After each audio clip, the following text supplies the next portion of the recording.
नमस्कार साथियों।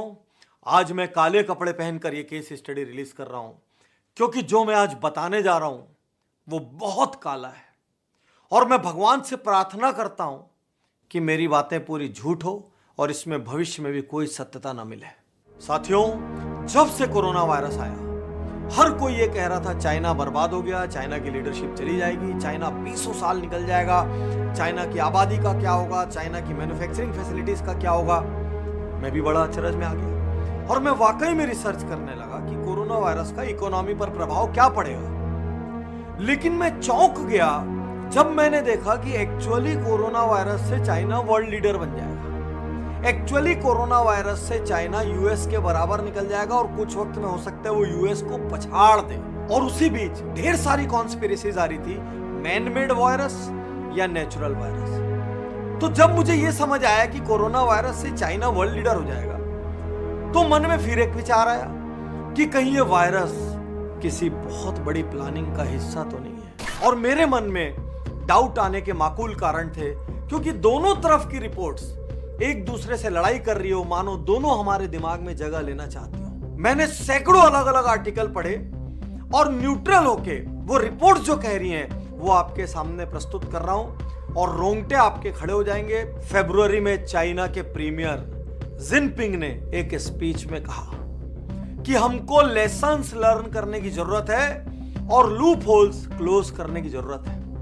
कौन से लूप होल्स की बात कर रहे थे उस समय किसी को समझ नहीं पड़ी। लेकिन अगले ही दिन चाइना की मिनिस्ट्री ने एक डायरेक्टिव जारी किया जिसमें उन्होंने तमाम लैब से कहा कि जितनी भी लैब्स एडवांस्ड वायरसेस पर रिसर्च कर रही हैं वो अपने बायो सिक्योरिटी मेजरमेंट्स को टाइट करें। तो जब ये वायरस मैन मेड है ही नहीं तो अचानक जो लैब रिसर्च कर रही है उनको अपने बायो सिक्योरिटीज को टाइट करने की जरूरत क्यों पड़ी। साथियों, बात और बढ़ गई जब चाइना की फॉरेन मिनिस्ट्री के प्रवक्ता लिजियन झाओ ने अमेरिका पर आरोप लगा दिया। उन्होंने कहा कि ये जो चाइना में वुहान में एपिडेमिक हुआ है ये यूएस लेके आया है और चारों तरफ वहां के मीडिया में कॉन्स्पिरेसी थ्योरी फैलने लगी कि लास्ट ईयर जो मिलिट्री गेम्स हुए थे उसमें अमेरिकन आर्मी ने ये वायरस लाके चाइना में प्लांट किया है। ये तो था चाइना का पक्ष। और उसके बाद अचानक यूएस कोर्ट में केस फाइल हुआ। बस फोटोज, फ्रीडम वॉच, लैरी क्लेमेन ने अमेरिका में एक केस फाइल किया और फाइल भी किसके अगेंस्ट किया? People's Republic of China, China की सरकार और वुहान इंस्टीट्यूट ऑफ वायरोलॉजी, इनके खिलाफ केस फाइल किया $20 ट्रिलियन का, जिसमें यह आरोप लगाया गया कि यह पूरा काम चाइना की गलती से या उनकी योजना से हुआ है। साथियों, यह कोई छोटा मोटा केस नहीं था। ऐसा केस लगाने के लिए बहुत बड़ी हिम्मत चाहिए क्योंकि आप किसी एक व्यक्ति पे नहीं, दुनिया की सबसे शक्तिशाली अर्थव्यवस्थाओं में से एक पर केस लगा रहे हैं, इतना बड़ा इल्जाम लगा रहे हैं। लेकिन प्रश्न यह था ये दोनों पक्ष एक दूसरे पे इतना दोषारोपण क्यों कर रहे हैं जबकि ये वायरस तो नेचुरल है। मैं आपको चौंकाने वाले फैक्ट बताऊं इसके पहले सिर्फ 1 मिनट हिस्ट्री पे चलते हैं। नवंबर 2019 में चाइना में इस वायरस का पता चला। एक यंग डॉक्टर ली वेनलियोंग ने रिपोर्ट किया कि एक अजीब किस्म का निमोनिया, एक अजीब किस्म की बीमारी फैल रही है और उसके तुरंत बाद उनको वहां के स्थानीय प्रशासन ने बुलाया, उनसे जबरदस्ती कागजों पर हस्ताक्षर कराए और उसके बाद उनसे कहा गया कि ये बात आप कहीं नहीं करेंगे और 3-4 वीक तक पूरे मामले को दबा दिया गया और 1 महीने बाद उस डॉक्टर की डेथ हो गई। तो अब मैं जो आपको चौंकाने वाले तथ्य बताने जा रहा हूं, मैं ये क्लेम नहीं कर रहा हूं कि वो पूरी तरीके से सत्य हैं क्योंकि मेरी इतनी ताकत नहीं है कि मैं उनको वेरीफाई कर सकूं, लेकिन बहुत ज्यादा मैं रीडिंग करता हूं और इतिहास गवाह है बड़ी बड़ी चीजें इसी तरीके से योजनाबद्ध तरीके से होती है। तो हमको इसकी सच्चाई का पता लगाना बहुत जरूरी है ताकि हमारे आने वाली नस्लें इससे प्रभावित ना हो। वो ये तो कहें कि 2019-20 में कोरोना वायरस आया था लेकिन वो ये ना कहें कि कोरोना वायरस 4 आया, 5 आया, 6 आया, 7 आया। आने वाली नस्लों को सफर नहीं करना चाहिए। सबसे पहला प्रश्न, वायरस कहां से आया? तो चाइना की सरकार कहती है यह वायरस हुनान के सी फूड मार्केट से आया, लेकिन रिपोर्टें कहती है कि जो वायरस के पहले मरीज पाए गए उन मरीजों ने कभी वो सी फूड मार्केट विजिट ही नहीं किया। फर्स्ट। सेकंड, वो सी फूड मार्केट है, वो चमगादड़ बेचने का मार्केट नहीं है। थर्ड, वुहान में नॉर्मली चमगादड़ खाना लोगों की डाइट का हिस्सा नहीं है। तो आइए जानने की कोशिश करते हैं, रिपोर्टें क्या कह रही है, वायरस कहां से पैदा हुआ। आपके तक ढेर सारे वीडियो आए होंगे जिसमें एक इंस्टीट्यूट की बात हो रही है, वुहान इंस्टीट्यूट ऑफ वायरोलॉजी। क्या वो अकेला दोषी है? सिर्फ एक सेकंड रुकिए, क्लियर करता हूं। लेकिन पहले मैं ये बता दूं कि पूरे चाइना में corona virus, novel corona virus जैसे एडवांस्ड वायरसेस को डील करने की कैपेसिटी सिर्फ और सिर्फ वुहान में है। लेकिन खास बात यह है, वुहान सेंटर ऑफ वायरोलॉजी, वहां से लगभग आधे घंटे का ड्राइव है। लेकिन रिपोर्टें कहती है वहां से सिर्फ 800 मीटर पर एक और बिल्डिंग है जिसका नाम है Wuhan centre for disease control and prevention. मजे की बात है, मैं जब गूगल में सर्च करने गया तो वुहान में कई सारे disease control and prevention centre दिख रहे हैं और वहां पर 800 मीटर दूरी पर भी एक disease control and prevention centre दिखता है। रिपोर्ट्स कहती हैं कि ये जो सेंटर है जो कि वहां से बहुत पास है, वो एक्चुअली दिखता एडमिनिस्ट्रेटिव बिल्डिंग की तरह है, लेकिन उसके अंदर चमगादड़ों पर रिसर्च होती है। और कौन से चमगादड़ों पर? उन चमगादड़ों पर जिनके अंदर कोरोना वायरस पाया जाता है। और यहां यह भी बता दूं कि चाइना को अपनी वुहान की लैब्स पर गर्व है, क्योंकि इन्होंने ही यह सिद्ध किया था कि पिछली बार जो सार्स फैला था वो चमगादड़ों की मदद से फैला था। और खास बात यह, कुछ रिपोर्ट्स ये कहती हैं कि जिस वक्त नोवल कोरोना वायरस फैला, उसका आउटब्रेक हुआ, उस वक्त उस लैब में बड़ी तादाद में उसी तरह के चमगादड़ थे। यदि हम ये भी मान लें कि वुहान चमगादड़ खाता है और वहां चारों तरफ चमगादड़ मिलते हैं जी, इसमें ऐसी क्या खास बात है? तो यहां पर कुछ रिपोर्ट्स एक और पॉइंट प्रेजेंट करें। उस लैब के बाहर जितने भी चमगादड़ हैं जिनको किसी किस्म का वायरस से इंफेक्शन हुआ है, उनको जब आप रिसर्च करें तो वो 70% तक की सिमिलैरिटी दिखाते हैं। लेकिन लैब के अंदर जो चमगादड़ हैं वो नोवेल कोरोना वायरस से लगभग 96% तक की सिमिलैरिटी दिखाते हैं। एक बात और जो रोंगटे खड़ी कर देती है वो ये है कि जिन चमगादड़ों से कोरोना वायरस फैला वो वहां के लोकल है ही नहीं। वो वहां से 900 किलोमीटर दूर यूनान और जेजियांग नामक जगह पर मिलते हैं। तो भाई 900 किलोमीटर दूर कौन लेके आया?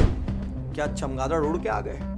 ये रिपोर्टें प्रश्न खड़ा करती हैं। साथियों, ये केस स्टडी यदि आपके पास किसी के माध्यम से पहुंची हो तो तुरंत आप उज्जवल पाटनी यूट्यूब चैनल को सब्सक्राइब करो, क्योंकि इसके बाद 2 केस स्टडी और आ रही है। एक, कोरोना वायरस के बाद चाइना वर्ल्ड लीडर कैसे बनेगा। दूसरी, कोरोना वायरस के बाद इंडियन इकोनॉमी में क्या इंपैक्ट आएगा और कौन से बिजनेसेस ऊपर जाएंगे, कौन से बिजनेसेस नीचे आएंगे।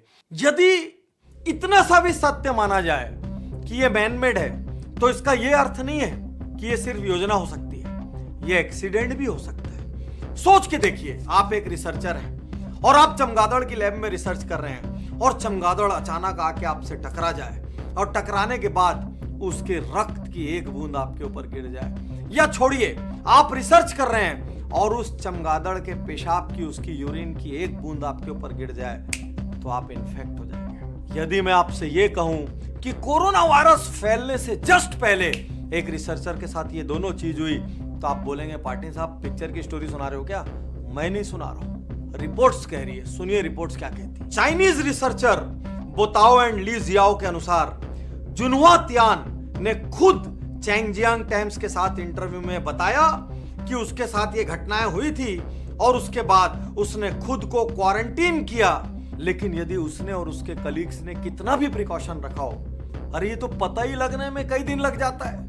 ये तो हम देख ही रहे हैं कि लोगों को सिम्टम आने में 14-15 दिन तक लग रहे हैं।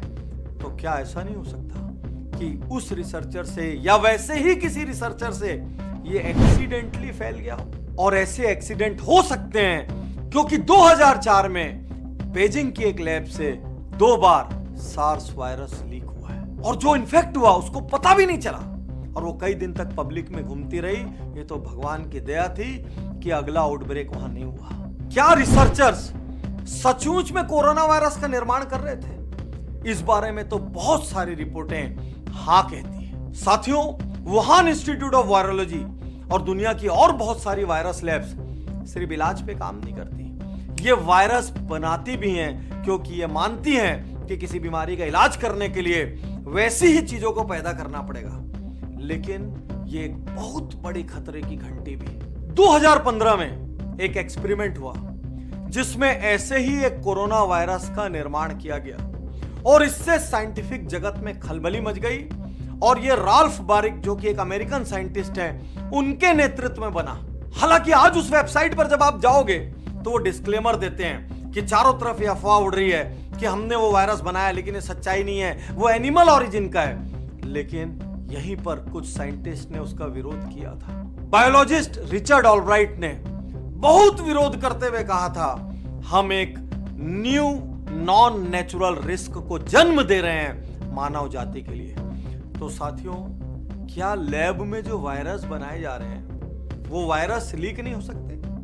वो वायरस जिनका उन जानवरों पे उपयोग किया जाता है, कई बार छोटे छोटे लालच में रिपोर्टें कहती है कि उन जानवरों को बाहर ले जाकर बाजार में बेच दिया जाता है। तो जो लोग उन जानवरों को खाएंगे क्या उन पर इंफेक्शन नहीं हो सकता?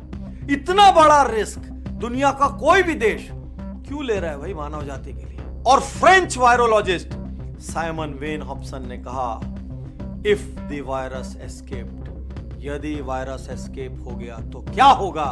तो क्या जो रिपोर्टें कह रही है कि वायरस एस्केप हुआ है हम छोड़ देते हैं, प्लान या एक्सीडेंट एक साइड करिए, लेकिन क्या जो रिपोर्टें कह रही है कि वायरस एस्केप हुआ है इसमें कोई सच्चाई है? कुछ बातें रिपोर्टें कह रही है, लेकिन मेरा मन एक बिजनेस कोच होने के नाते, एक रिसर्चर, एक खोजी होने के नाते एक सवाल मेरे से कर रहा है। चाइना की बॉर्डर पे टोटल 14 देश हैं। Russia, Pakistan, India, Afghanistan, Nepal, Kyrgyzstan, Tajikistan, north Korea, Bhutan, Laos, Mongolia, Kazakhstan, Myanmar and Vietnam. 14 देश हैं। इन 14 देशों को मिला के टोटल आज जब मैं वीडियो रिकॉर्ड कर रहा हूं तो 10,000 केस भी नहीं है। और वहीं वर्ल्ड की जो सबसे डेवलप्ड इकोनॉमीज हैं, सबसे पावरफुल इकोनॉमीज हैं, सबसे अच्छी मेडिकल फैसिलिटीज जहां पर हैं, सबसे ज्यादा टूरिस्ट सेंटर्स हैं, जो वर्ल्ड का पावर सेंटर कही जाती हैं, उन देशों में हर दिन 40,000 केस मिल रहे हैं। तो कुछ तो ऐसा है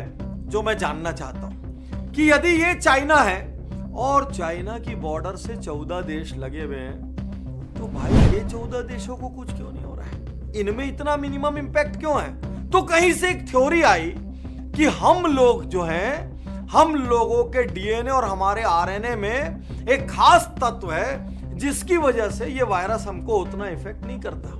तो क्या ये खास तत्व वाला वायरस बनाया गया जिससे कि डेवलप्ड इकोनॉमी क्रिपल हो जाए, जिससे कि दुनिया के सबसे शक्तिशाली देश घुटनों पे आ जाएं और जहां पर वैक्सीन्स डॉलर, पाउंड और यूरो में बिके? तो मैं भगवान से प्रार्थना करता हूं जो आज मैं बोल रहा हूं वो सच ना हो। कोई देश बायोमेडिकल वेपन ना बनाए, लेकिन इस चीज की जांच होनी चाहिए। यदि ये नेचुरल है तो कोई बात नहीं, पृथ्वी संभल जाएगी। लेकिन यदि ये मैन मेड है तो भले ही एक्सीडेंटली रिलीज हुआ हो या प्लान रिलीज हुआ हो, इसकी जांच होनी चाहिए। लेकिन मुझे ये नहीं लगता कि ये होगी, क्योंकि हम और आप प्यादे हैं।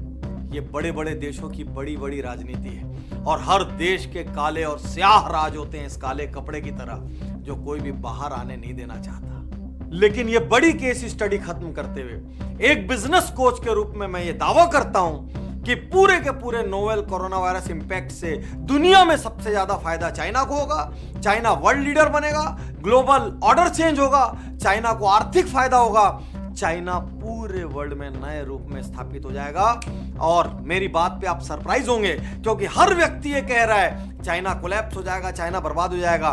तो इसकी तुरंत जो अगली केस स्टडी आने वाली है उसमें मैं यही बताने जा रहा हूं कि कैसे चाइना वर्ल्ड लीडर के रूप में अपने आप को एस्टेब्लिश करेगा कोरोना इंपैक्ट के बाद। मैं हमेशा कहता हूं मैं जो कह रहा हूं उस पर यकीन करें, लेकिन आज मुझे कहते हुए डर लग रहा है, इसलिए मैं कहता हूं मुझ पर यकीन ना करें, खुद इन्वेस्टिगेट करें। शुक्रिया, धन्यवाद, थैंक यू। मैं तैयार हूं।